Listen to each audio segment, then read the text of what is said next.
میرا نام ڈاکٹر اسما نرین ہے.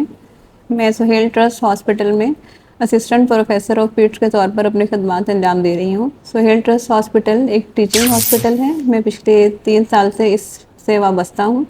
یہاں پہ ہمارے پاس بچوں کا ward, neonatal I C U, paediatric I C U اور ایمرجنسی کی سہولت موجود ہے. یہاں ہم علاقے میں آنے کے جو بھی مریض یہاں پہ ہمارے پاس آتے ہیں ان کا ہم علاج کوشش کرتے ہیں زکوٰۃ فنڈس اور کم سے کم خرچے میں ان کا علاج ممکن ہو. اکثر والدین بچوں کے قد کے حوالے سے پریشان ہوتے ہیں اور بہت زیادہ او پی ڈی میں ہمارے پاس جو وزٹس ہو رہے ہوتے ہیں وہ اس لیے ہو رہے تھے کہ بچہ اپنی عمر کے لحاظ سے بڑھ نہیں رہا، اس کا قد اور وزن نہیں بڑھ رہا. تو قد بڑھنے میں ایک جو چیز ہے وہ ہے غذا، جو کہ بہت اہم رول ہے غذا کا. خاص طور پر جو پیدائش سے لے کر پہلے جو 3 سال کی عمر ہے اس میں اگر غذائیت صحیح سے نہیں ملے گی تو بچے کا قد اس حساب سے نہیں بڑھے گا جس طرح سے بڑھنا چاہیے.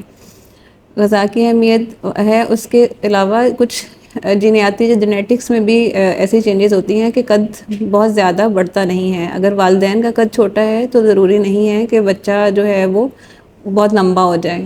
اکثر والدین او پی ڈی میں میرے پاس اسی کمپلین کے ساتھ آ رہے ہوتے ہیں کہ ہمارا تو قد چھوٹا رہ گیا ہے، اب ہمارے بچے کے لیے کوئی ایسی میڈیسن دے دی جائے کہ اس کا قد بڑھ جائے.